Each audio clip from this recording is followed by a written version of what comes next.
Hello and welcome to Who Watches Who, a Doctor Who podcast with me, Matthew, and as always... Hello, I'm Scott. Hello, it is the end of the month, and the end of the month means it's our Doctor Who news roundup talking thing where we just kind of chat for about an hour about Doctor Who things that aren't episode reviews. So, what's in the news this week, Scott? Well, we opened up with really sad news of Bob Baker passing away. He was aged 82 and was 28. Okay, leave me alone, I'm tired. But sad news, yeah. He was aged 82 and he co-wrote 9 stories between 1971 and 1979 with Dave Martin. He co-wrote most of Wallace and Gromit. He co-created popular kids shows like Sky, a show about an alien boy, and King of the Castle, which is a show about a boy transported to Fantasyland. We haven't heard of it because we're not old, but apparently they were really good kids shows and very edgy, and they were very important to like the history of British kids shows.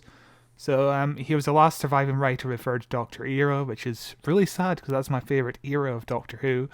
And he had been working on several projects before his death, including some K9s. So yeah, really sad news. And he was he also the brainchild behind our favourite Doctor Who spin-off of all time, K9 and Company? Not quite. Bob Baker involved? He wasn't involved with that. He was only involved in the sense that he created the character K9. But right. Luckily for him, although the one episode we did cover of his, which is the Hand of Fear last month. It's very bad. Yeah. So yeah, there's a list of episodes he wrote here from the classic Doctor Who era throughout the 70s, such as The Claws of Axos, The Mutants, The Three Doctors, which we talk a little bit about in our latest episode about the Day of the Doctor, The Sontaran Experiment, The Hand of Fear, which we have an entire episode diving into, as Scott so elegantly put before. One of our better performing episodes. It's a good one. The Invisible Enemy, Underworld, The Armageddon Factor, and Nightmare of Eden. Most of these sound exactly like classic Doctor Who story titles. Yeah. Kind of vague and B-movie horror-esque. Yeah, that's what I love about classic Doctor Who titles. My favourite from this list is probably like The Three Doctors or The Claws of Axos. They're really good stories. The Invisible Enemy, of course. What's your favourite title, though? What's your favourite title from this list? My favourite title, The Armageddon Factor, probably. Yeah, I was gonna say The Armageddon Factor as well. That's my or favorite Nightmare of Eden, because Eden is a pleasant name, contrasting with the Nightmare. Yeah, it's a good title. I like the Claws of Axis mainly because like all the titles I can imagine in like the Hammer Films font, yes, where it like spewed across the screen. Every single title is I can imagine like that. But yeah, of course, he created K9, and we're going to cover K9, the spin-off show, next year. I'm very excited for that. Just a sneak preview. Yeah, it's an interesting one for sure. My favorite Bob Baker thing is probably the Wrong Trousers with Wallace and Gromit. That is like one of the best animated shorts of all time. It's fucking brilliant. I haven't watched Wallace and Gromit in any shape or form since I was very little, but I think the last thing I watched was The Curse of the Were-Rabbit. Yeah, that's excellent. That was really my first and mostly only, like I've seen some of the shorts and things like that throughout the years, but I remember when that came out, it got marketed like crazy. Yeah, it's just a lot of fun and charm, and if you ever have time to just sit down and watch a Wallace and Gromit, go for The Wrong Trousers. It is so much fun. In other less sad news, depending on your outlook on life, the Doctor Who ratings, yay! We have the current statistics for overnight viewership and total viewers across the week for this latest 3 episodes of Doctor Who, not including the most recent episode of the Village of the Angels, or whatever it was called. So we know that episode 1 Halloween opened overnight to about 4.43 million viewers and ended the week with about 5.8 million, which is exceptionally good. Yeah, it got an overall share of 26.9% for a week of the day, meaning that everyone who was watching TV, 26% of those people were watching Doctor Who, which is a really high number. People, These are specifically UK, by the way. yeah, yeah. These ratings. It's not 26% of the people in the world who are watching. That'd be impressive. But yeah, Well, the fact that only 5 million, if that's 26% of the population, something's going on. but yeah, I've seen so many headlines being like, "Oh, Doctor Who, the ratings are the lowest in years," but TV as a whole is going downhill. Like last night's I'm a Celebrity premiered with 8 million viewers, and it got 10.9 million viewers last year. It's like a drop of 3 million viewers on television is just dropping in general. It's not just a Doctor Who thing. Yeah, also, Doctor Who is, 13 seasons deep, is almost 60 years old, and is a sci-fi drama. Yeah. The fact that it pulls 4 to 5 million viewers, it in today's day is insane, because there are 20,000 other sci-fi drama shows that you can watch on streaming services, on live TV. They're everywhere, and it's still pulling in viewership, which is very, very good. And Capaldi series, which you've gone into a bit here, they also pulled in about the upper end to the middle end of 4 million. Like the viewership hasn't changed. Like, it's a big drop off from David Tennant to Matt Smith, and then from Matt Smith to Capaldi. Like, that's a drop off of a couple million. But then since Capaldi, I think about 4.6 million is your core Doctor Who fan base. Like, they're not really going to go anywhere. Yeah, like season 10 for the Capaldi era pretty much performed exactly in the same ways. It's just how TV has just evolved. Not the Capaldi era was 2017, 2015. Same numbers as 6 years ago. There's Jesus Christ, that was oh, I know. Rough thinking it was 6 years ago. But and also another thing is, everybody every week is like, oh, the ratings this week were lower than the ratings last week, and that is just how television works. Yeah. What you see is a big spike in the first episode, then slowly each episode after that it gradually goes down and down and down and down into the finale, when the finale jumps up again, because people just don't like watching TV, and they'll watch the first episode, go do something else, then watch the finale. That's just how ratings have always been, and you see that pattern across every TV show. Yeah, like if you want to go back to like 2005, Christopher Eccleston's first episode got 10.8 million views. The next episode got 7.9 million, and that's normal. That's just how television evolves. It just drops each week. Sometimes it picks up, sometimes it goes back down. The final gets more ratings because it's the final. But yeah, it's just how things work, isn't it? Yeah. It's, people like to get in a stir about ratings, but really, Doctor Who's one of those shows that if it was performing as badly as people said, they wouldn't have just brought on a new showrunner and are planning the 60th anniversary and 3 specials next year and a whole new series. The Doctor Who's not going anywhere anytime soon. If anything, they're about to ramp up the amount of Doctor Who content they produce. Yeah, and also there's the top 50 list of the programs just right below the tables I provided on the thing. But if you look at the top 50 of the week, you get shows like Strictly Come Dancing, The Great British Bake Off, Shetland, Coronation Street, Emmerdale, EastEnders. These are shows that don't have a worldwide appeal like Doctor Who does. Yeah, they're also mainly reality shows / old person shows that they've been watching for 40 years. Like, people like watching reality shows because it's lighthearted entertainment after dinner. That's why those do well. But you're not seeing drama shows perform as well as Doctor Who. And again, sci-fi drama shows. Yeah. Especially this season of Doctor Who, which is incredibly sci-fi. Doctor Who is still like in the top 10 exported shows across the world. It's a phenomenon, and that's it's not going anywhere anytime soon, I don't think. Yeah, but next up, Scott, we have Empire of Wolf comic review, question mark. Okay, I forgot to remove this. I was going to look for the comic book today, couldn't find it, so... And I was hoping... So what's your thoughts on the comic, then? It was brilliant, or shit. But I was hoping to do the comic book review because it's an excellent segue. The comic book has a character called the Bad Wolf Empress, And our next news story is Bad Wolf to take control of Doctor Who. So the story here is from Radio Times, and the production company Bad Wolf will take over creative control on Doctor Who from the BBC, starting with Series 4. BBC Studios will continue... Starting with what series was that? Series... Did I say Series 4? 14. I know it's a time travel show, Scott, but... to be fair, this is the second time we've done a Series 14, so... BBC Studios will continue to commercially run Doctor Who and its associated properties, with the hope being that this collaboration with Bad Wolf will allow the franchise to be further established as a global brand. A spokesperson from BBC Studios says, "We're incredibly excited about the future of Doctor Who.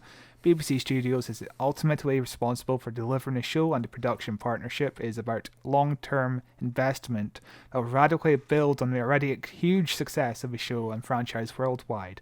As the BBC continues to see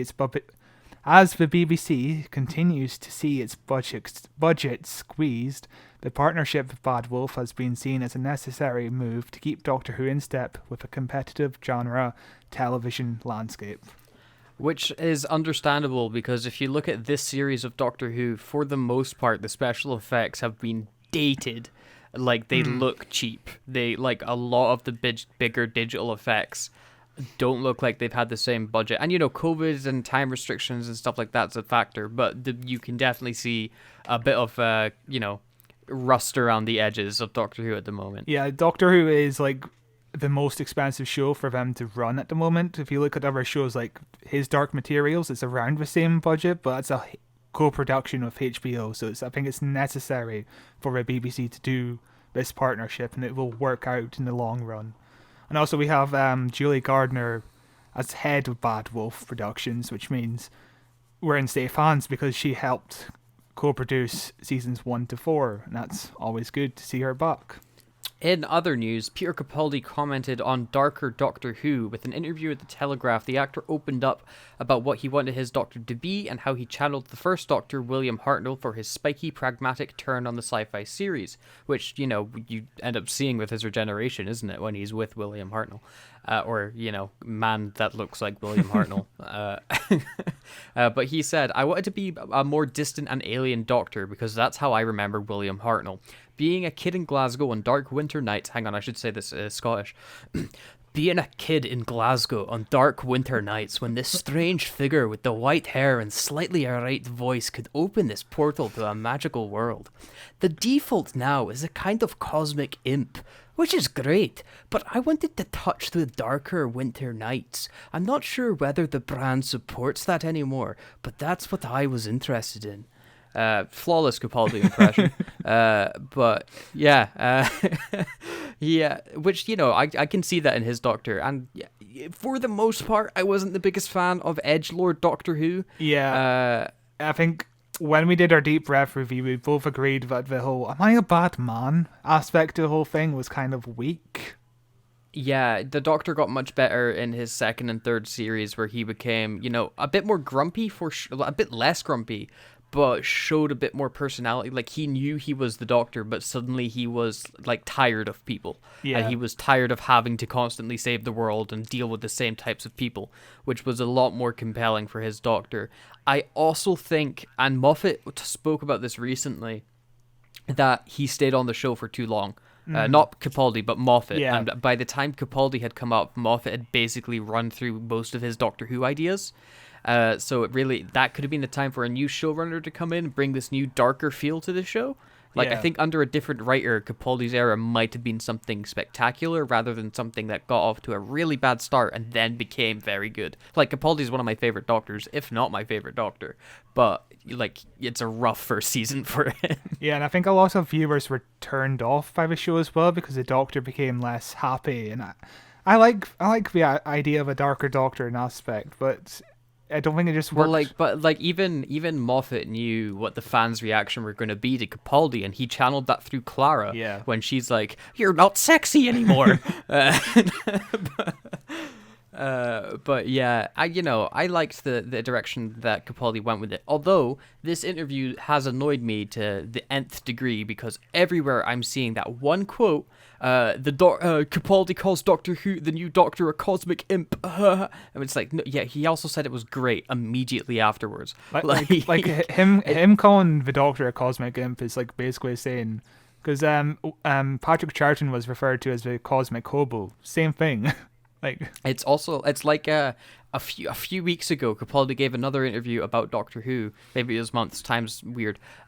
He gave another interview about Doctor Who where he was talking about how, in relation to these big budget Suicide Squad movie he just did, Doctor Who was kind of cheap and like a B movie. Yeah. And Peter Capaldi calls Doctor Who a B movie. Like, no, he was like complimenting it. Like, and then people thought he was cancelled by the BBC because he didn't do any Big Finish audio productions. Makes no sense. People are just so reactionary these days, I think. Also, all these interviews are coming out because Peter Capaldi has a new album out, and I listened to it today. It's pretty okay. Is he singing or is it just guitar? No, he's singing. He reminds me very much of David Bowie. He has a kind of voice going on with him. I'll have to check it out. It's not a fantastic album, but it's a good solid listen to if you're just sitting down relaxing for the night or whatever. It's not bad. I bet it's amazing and your taste is just wrong. What's your favorite band again? Oh, nobody cares. but the answer is Queen. Yeah, who's ever heard of them? But yeah, it's a not bad album. I enjoy Peter Capaldi. I would love to see him in concert. Just hear those witty anecdotes between stories. I would love to hear that. See how many times he can get cancelled about Doctor Who in one. Of the very opening of the album, he is kind of like a spoken poetry kind of thing, and he talks about time, and I'm like, yeah, this is Doctor Who. He's speaking as the Doctor, but the rest of it is just like you won't recognize it's Peter Capaldi. He just kind of goes into a Bowie kind of vocal. Peter Capaldi, there it is. What's his? Oh, he's had a couple of music stuff out recently since 2018. He's been making music. Like in the 80s, I think he had a band with Craig Ferguson, and this is him just trying to break out as a... Well, he's not trying to break out as a music artist. He's just like, hey, I like writing music, I'll just put this out. He doesn't want to be a rock star, but he's of course related to Lewis Capaldi. Yeah, and he was in that one music video that went super viral and made everybody sad. Yeah, I don't like Lewis Capaldi. Oh, I think he's all right. Well, I don't listen to his music. I think he's a pretty funny guy, though. I just don't like the sad man with the acoustic guitar. It just kind of annoys me. That's like every song I listen to, but so I can't really comment. Remind me never to go on a car journey with you. Well, it's more angry than sad. It's I like punk, so I like folk punk stuff. So it's like acoustic guitars and washboards and stuff, and people talking about how bad the government is. It's good music. Sure, I totally believe you. Whatever, go listen to your songs about bicycles. I will happily do that. In another interview, Matt Smith was talking about his cut role from Star Wars. I remember all the rumors about him getting cast in Star Wars, and then he came up and he was like, no, I'm not in it. And lo and behold, he wasn't in it, but he was almost. In an interview with Josh Horowitz of the Happy, Sad, Confused podcast, Smith has finally said that yes, he was up for a role in The Rise of Skywalker. And he said, we were close to me being in it, but then it just never quite happened. I think the thing they were thinking of me for eventually became obsolete and they didn't need it, so I never got to be in Star Wars. I saw a lot of theories about this, that he was going to be young Palpatine. Yeah. Which I could get on board with. I mean, The Rise of Skywalker is already such a mess of a film. Why not? Yeah, another theory was that he was going to be like a personalization of the Force itself, which could have been interesting. It's a shame he never really wound up doing it, and he never really broke out as an actor, because he was... Well, he's had really bad luck with big projects. Yeah, so. like one of his first big projects after Doctor Who was Terminator Genesis, which that movie happened. Yeah. Then he kind of vanished. He did a bunch of indie films. He came back for Last Night in Soho, which I haven't seen, but you have. Chef's kiss. But he hasn't. It hasn't performed well at the box office. But he is one of the main characters in the Game of Thrones spin-off, The House Targaryen, or whatever it's called. Oh yeah, and he wears a weird wig. He does look weird blonde. I'm so used to him with brown hair. But, I'll watch it. Game of Thrones was terrible by the end, but, I'll give the show a shot entirely because of Matt Smith, because I want to watch what he's in, because I like watching him on screen. But I don't have a lot of faith that it's going to be a good show. Yeah, Game of Thrones was one of those shows I never really watched much of. I watched like the first season and a half, and then I heard his last season was coming out, and people got really upset, and I was like, nah, I'm gonna give up on this before it gets bad. It's genuinely very good until those last 2 seasons. So I keep on. Then it becomes insane. Like if you watch it from the point of like how insanely bad it becomes, like it's night and day. There's literally a point. So are you familiar with the character of Jaime Lannister? Describe him.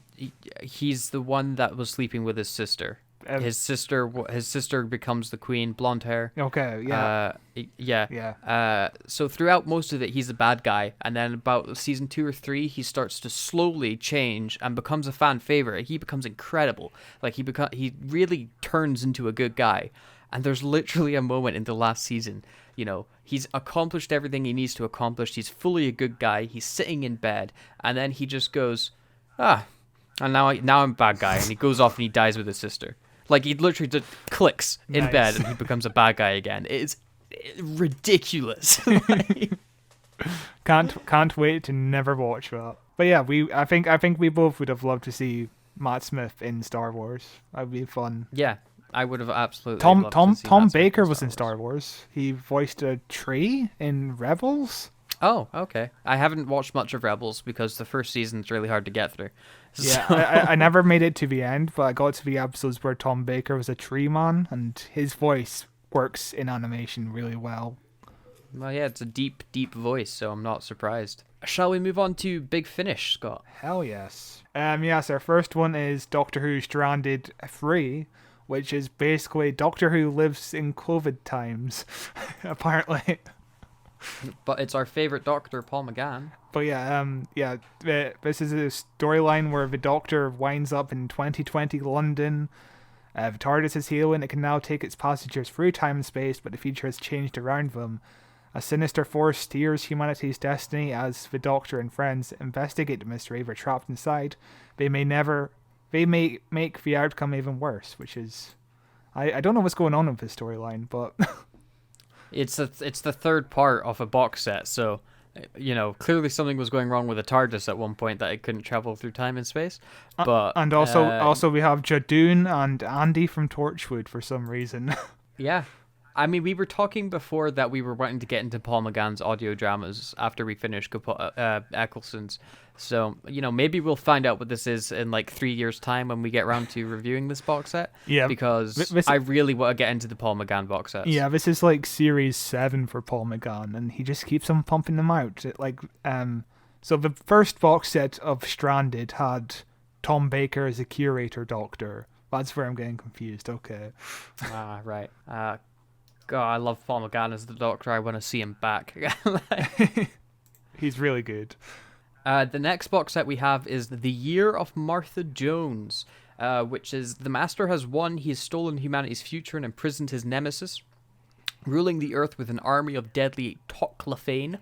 But Martha Jones escaped and now walks the Earth telling stories of the Doctor. Above all else, humanity needs hope, and Martha will carry that hope across the world. So this is set in between the episodes of the Series 3 finale, where the Master takes over the world and kills all those kids and turns them into wee ball things, and Martha's just left to spread the message of the Doctor. This is a really cool little look into the thing, although, this is a Big Finish box set that we know 100% isn't canon, because they undo time at the end of it. True. But yeah, but it's still it's cool. It's fun to see Freema Agyeman back in the role of Martha. Yeah, she's only done one Doctor Who audio adventure, and that was an episode of Torchwood a few years ago. But yeah, it's good to see her back as Martha Jones. I'll probably eventually listen to this. there is a lot of Big Finish though, and also her mum is in it. And well, what else is in the cover? Just a load of balls. Yeah, those are the kids that get mutilated. And there's a statue of John Sim. I wonder if he'll make an appearance eventually, like in box set number 2. Maybe. That'd be fun. Take the next box set. Yes, I was just opening the page. Leave me alone. Our next box set is Doctor Who: The War Doctor Begins, Warbringer. The Doctor is no more, in his place, a warrior, finally joining the time war between the Daleks and Gallifrey. But how far will he go to end the conflict? We already know that. The War Doctor is beginning to find out who he is. So this is a younger man portraying the John Hurt version of the Doctor. He's a very good John Hurt impersonator, from what I've heard. And this is, we were talking before about John Hurt's War Doctor and how tragic he is in the 50th anniversary episode we covered, which you should go and listen to. As in that when Paul McGann regenerates into John Hurt, he didn't regenerate into old man John Hurt. He regenerated into young man John Hurt that then fought through the war until he became an old man. So there's a lot of stuff. Big Finish just licking their lips at how much content they can pump out from this with young man John Hurt throughout the war. And the cover for this it's like a watercolor painting. It looks awesome. Very, very cool looking painting. Yeah, it looks very cool indeed. And obviously this is a continuation of, a prequel series to the War Doctor series, because John Hurt did return as the War Doctor in audio dramas, which I guess takes place after this. And he obviously never got to complete his stories, which is a shame. But it's good to see the War Doctor is still around. And after that, we've got Torchwood, the Grey Mare, with our good friend, the character whose name I don't remember. His name is literally in the description. I hadn't got to the description yet. The Mary... The Mary Lid? I don't speak Welsh. How do you pronounce this? What are you looking at? L-W-Y-D. The Mary Lywed. You're looking at the proper description, aren't you? Lewid. Yeah, the description. You know the thing that you were talking about, the description. That's what I'm looking at. But there was a smaller one on the homepage. No, I open it up and read the description so I can, convey what the episodes, the box set's about. How do you pronounce the word Lwyd? Lewd. Lewd. Let's Google Translate it. Lwyd. Welsh is probably like the most complicated language to learn, though. Welsh. Grey. It means grey. Louis. That's how Google said it was pronounced. Louis. But it means grey. So the Mary Grey is a fine Welsh Christmas tradition. The skeleton of a horse roams the streets, begging to be let in for food and warmth. Once she knocks, only the most cunning can send her away. Yanto Jones has come to a remote village for a quiet Christmas, but the Mary Lwyd has come knocking, and she's real. So it's a spooky Christmas time horror Torchwood special. Which sounds like my cup of tea. I'll probably get this. Maybe. Yeah? Why not? But yeah, is that our last Doctor Who one? Because then it's Star Cops and Baby and Butcher. I don't know what the fuck Star Cops is, but yeah, that's us. Babe and Butcher's a Blake 7. I didn't realize that Colin Baker was in Blake 7. I think you've just been doing the audio adventures. I'm not sure. It's like a young Colin Baker. Yeah. And the cover for this Blake. I've never seen Blake 7. I know literally nothing about it. I just know it's made by Terry Nation, the guy who did the Daleks.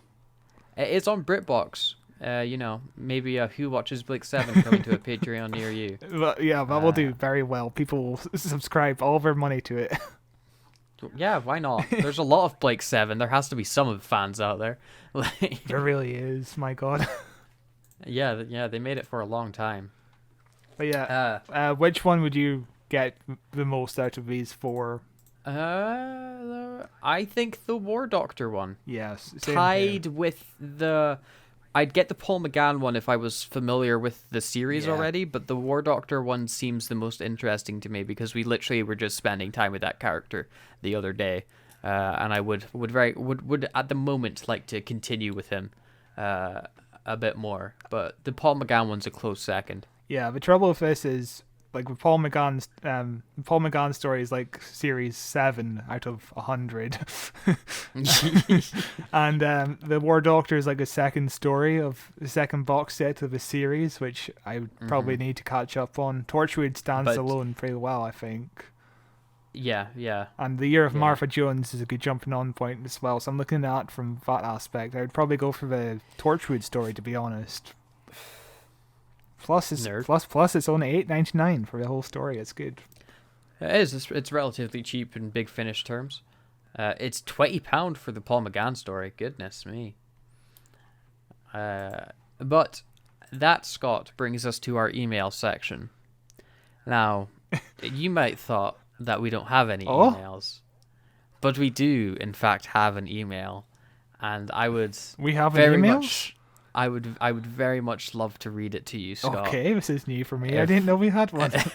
We do.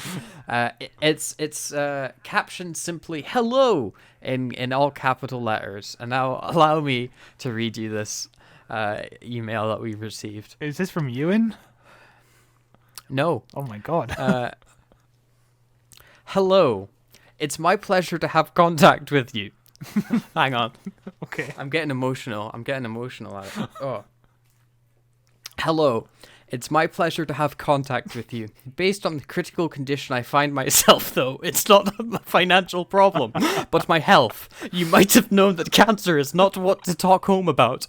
I am married to Mr. Shine Zuthamalan, who worked with Tunisia Embassy in Burkina Faso for 9 years before he died in the year 2008.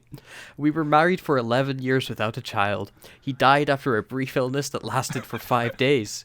Since his death, I decided not to remarry. When my late husband was alive, he deposited the sum of US dollar 10.2 million brackets $10,200,000 in a bank account in Burkina Faso. Presently, this money is still in bank, and my doctor told me that I don't have much time to live because of the cancer problem. Having known my condition, I decided to hand you over this fund to take care of the less privileged people. You will utilize this money the way I am going to instruct herein. I want you to take 30% of the total money for your personal use, while 70% of the money will go to charity, in quotation marks, people and helping the orphanage. I don't want my husband's efforts to be used by the government. I grew up as an orphan and I don't have anybody as a family member. Mrs. Shahaniz Zuthimalan. So I just want to immediately say, yes, we'll take the money. Where are you seeing? Is this in a spam folder? I was very excited to read it, and it sounds like it's such a tragic tale this lady spins, and I feel personally really blessed that she would choose our podcast to donate $10,200,000 US $10.2 million. For some reason, Gmail tells me this message seems dangerous. It sounds compelling and real to me. It seems okay. I'm so glad that you didn't see it. Honestly, when I read this in the spam, I think I found it yesterday. I was like, I so want Scott not to see this because it would be the best bit that I could possibly do for this email segment. Oh my god! I think the $10,200,000 is my favorite part. I enjoyed the bit where she says that she doesn't have a lot of time to live because of the cancer problem. But yeah, this episode of Doctor Who, I don't quite remember it happening. It's my favorite email we've ever received. Wow. Oh, so good. But that brings us to the end of the news segment for the podcast. We're gonna move into the bit we ripped off from the Weekly Planet. No, what are we reading? What are we gonna read? Yeah, we don't rip off anything. We ripped off from us. Yeah. Their podcast that's been going for like 7 years. No, you see, they time traveled into the future and ripped it off from us. Duh. Yeah, Yeah, Yeah. that does make sense. Doctor Who logic, my dude. So what have you been watching? What have I been watching? I've been going to the cinema a lot recently. I saw Eternals, I saw Venom 2, and I just saw Ghostbusters. And all three, I would say, are mediocre to bad. Yeah. So it's been a fun time in the cinema. I'm not surprised. The first Venom was shit. Yeah, it was, and the second one was worse, way worse. It's like genuinely really bad. Which is kind of upsetting because I was hoping for something more because Andy Serkis was Andy Serkis. Andy Serkis is a good director, and I haven't seen anything he's directed, so I don't know. But yeah. The only thing before this that he directed I know is Mowgli, and I still haven't watched that. He also directed that movie where Andrew Garfield is disabled. Never heard of it. I think it's called Brave. No, I literally never heard of it. But yeah, no, it's bad. It's not a good film at all. That's sad. Yeah, although it's only 90 minutes, which means it's a 10 out of 10 because it flies by. But I also recently watched, speaking of Andrew Garfield, were we speaking about Andrew Garfield? Yes, I just mentioned his name. Yeah, okay, cool. My mind completely blanked there. I recently watched Tick, Tick, Boom on Netflix, which is Lin-Manuel Miranda's directorial debut. I don't know if he directed In the Heights or if he just wrote it. I think he wrote it. I think he just wrote debut. In the Heights. Yeah, John M. Chu directed In the Heights. So this is his debut as a director for film. You know, he made Hamilton and things like that. Yeah. Which was mucho good. Love Hamilton. In the Heights I really enjoyed as well. I wasn't in the best cinema to appreciate the audio, which in a musical is really, kind of necessary. But watching Tick, Tick, Boom at home last night, loved it. I loved honestly every moment of it. It was so good, and a really unique way of presenting a musical. Like there are scenes where characters start singing in scene, but quite often it like cuts back to a performance that Andrew Garfield is doing on stage, recounting his life, and that's where the singing's coming from as the events of the film are happening. It's very, very, very, very good. And is about a man that I know literally nothing about, the guy that made Rent, Jonathan something. Yeah, Tick, Tick, Boom is one of those movies I only discovered last week was being made. I had no idea what the fuck it was about, but I wanted to see it because of Andrew. Andrew. Andy Garfield, yeah. And Andy Garfield.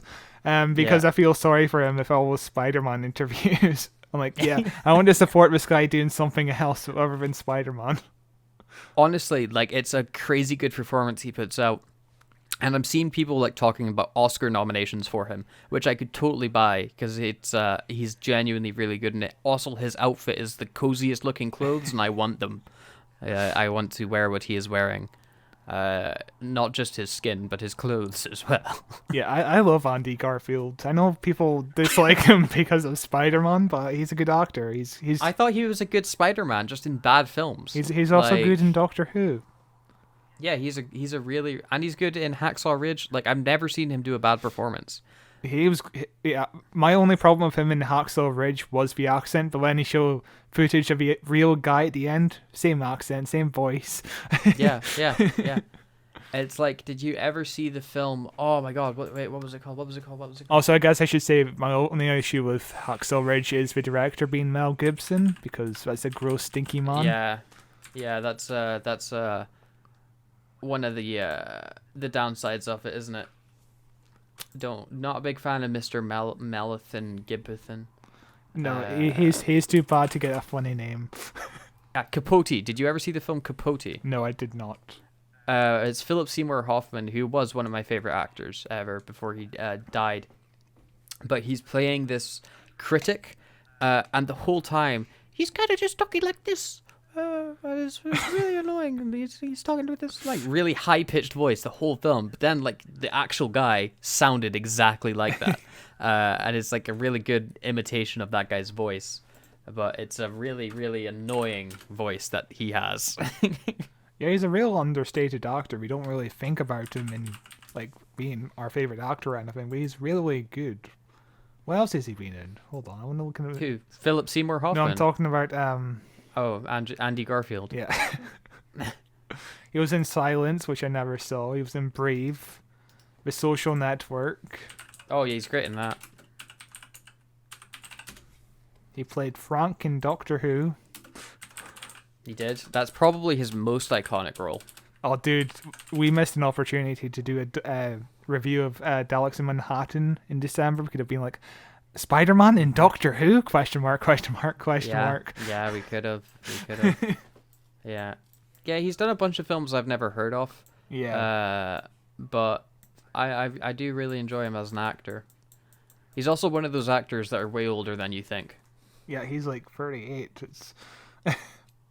Yeah, he was pretty old when he got cast as Spider-Man. He really was.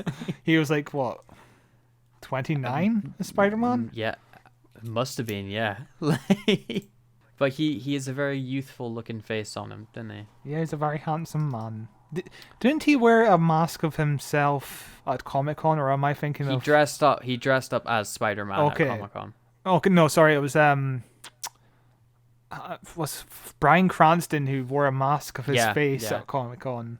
Yeah, no, I think it was when Andrew Garfield got cast as Spider-Man. He went round to Comic-Con, dressed up as Spider-Man, then went to a Q&A panel and pulled off the mask and gave a big speech about how much he loves Spider-Man. Oh, I feel so bad for that guy. Amazing Spider-Man 2 is like one of the worst comic book movies ever, and he does not deserve that. Yeah, which is annoying because it's also one of the better looking Spider-Man suits to ever be on film. Oh yeah, that suit looks great. Yeah. But what have you been up to, Scott? So as discussed earlier, I saw Last Night in Soho. It's probably... Oh my god, why am I so... Edgar Wright. Why am I so bad with names? It's okay, John. It's probably Edgar Wright's best directed film. Not his best film, but his best directed film, if that makes sense. Matt Smith is excellent in it. It's a really horrifying story about the Me Too movement, just basically all the sexual harassment stuff that people in the industry deal with, which is depressing, but it's a really good, horrifying film, and it's worth watching on a big screen if you can find it, but it's... There's literally... I've been trying to get a screening of it for 2 weeks, and there are no showings. Yeah, like, is it out of cinemas already? I think so. I think it... Because when I saw it, it was like I think I saw it like a few days after it opened, and like 5 people were in my screen, which isn't great. Yeah. It'll do well on streaming and Blu-ray, for sure. But, it's like... people aren't going out to see non-blockbuster films. Yeah. Like Ridley Scott's The Last Duel bombed massively. And that's Matt Damon and Ben Affleck, who the last time they wrote a film together was... Oh, what's it called? The one with Robin Williams? Good Will Hunting? Good Will Hunting, which won an Oscar. They wrote this film. They star in it, as does Adam Driver, directed by Ridley Scott.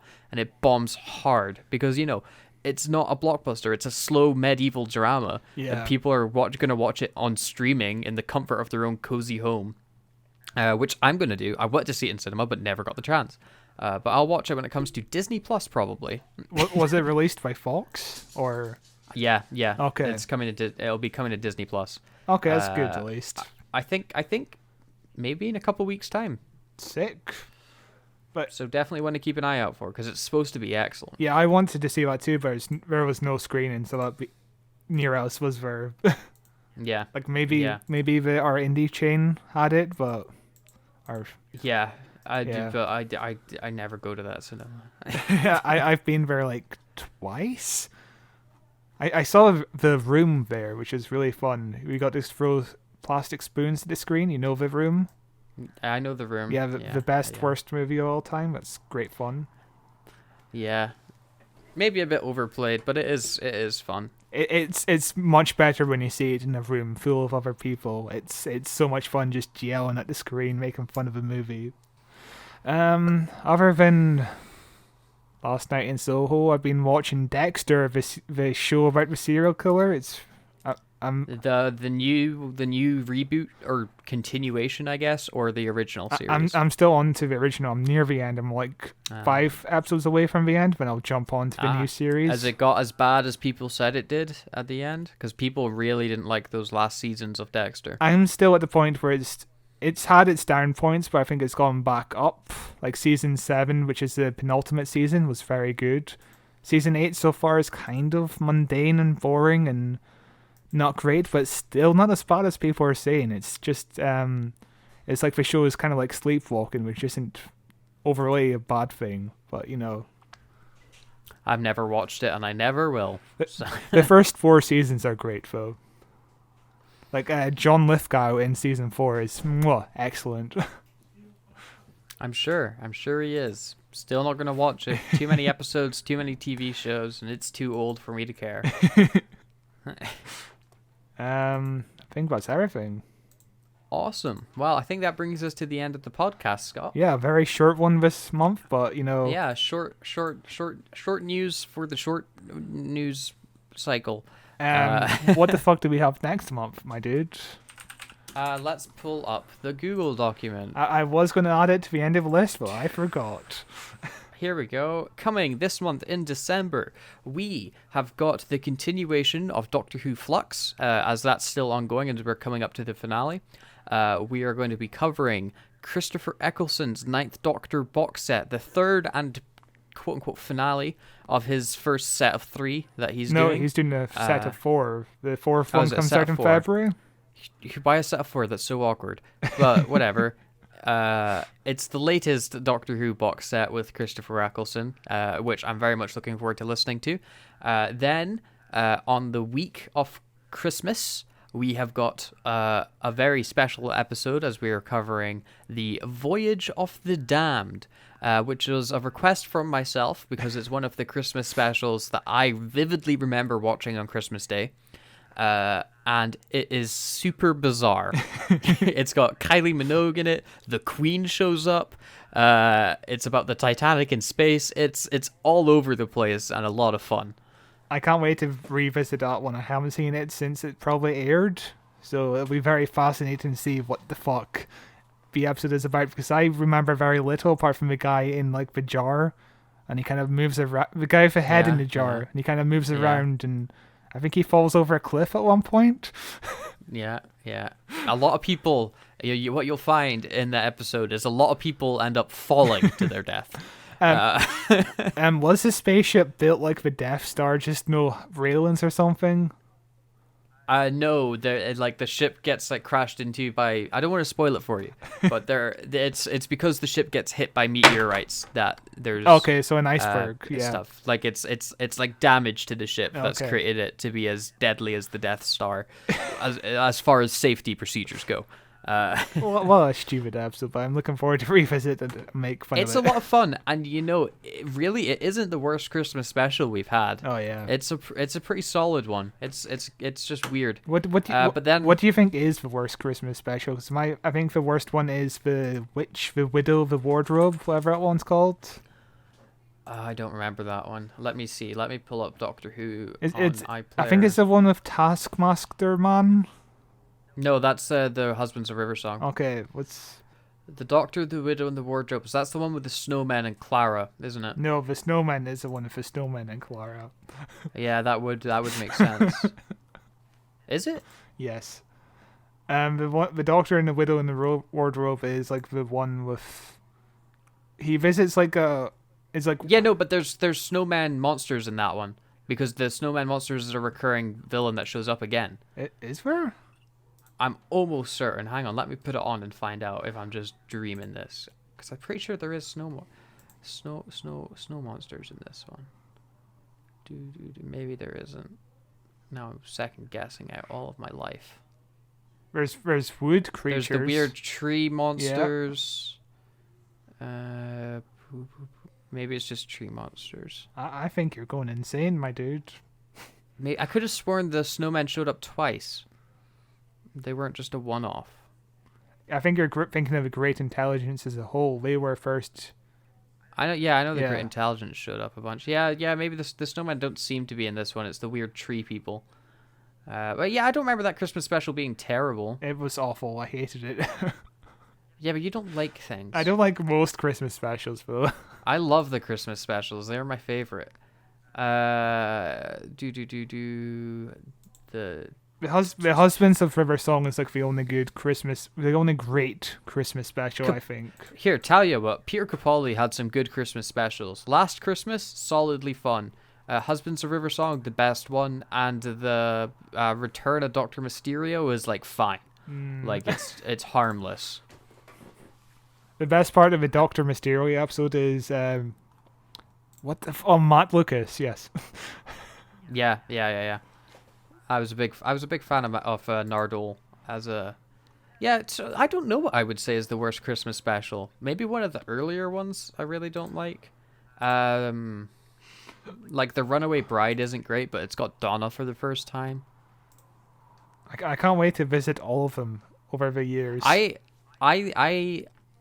honestly, I think I like every Christmas special. Not for the right reasons, mind you, but I do like them all. I think they all have a certain charm to them, a certain cheesy charm. What was the one with David Tennant? Was it a Christmas special? The Next Doctor. Yes. Where that one sucked. Yes. I don't like that one. That was my. I remember watching that as a kid and being really unhappy with that one. And a giant Cyberman storming through Victorian London. And the doctor because David Tennant was regenerating, and they were like, "This guy's the next Doctor." Ha ha ha! No, he's not. I got really annoyed at that. Yeah, and it was directly after David Tennant regenerated into himself as well, like 2 fake outs in a row. Yeah, I remember that. That's my least favorite Christmas special. Yeah. There we go. That one's not great, except it had the governor from The Walking Dead. He was good in it, at least. He was fun in it, but he would have been decent as the next Doctor. He would have been a good Doctor. Yeah. But yeah, that's what we've got coming next month. December is a continuation of Flux, then Ninth Doctor set and Voyage of the Damned, because it's Christmas, so slightly less deep dive episodes. And then we've got our new special. Expect us to be very full up from Christmas dinner and just it'll be probably very relaxed and just Very drunk. Yeah. Sounds good by me. But yeah, so look forward to that in this next month of Who Watches Who. But until then, thank you very much for listening, and goodbye. Bye-bye. I can't believe we're billionaires now.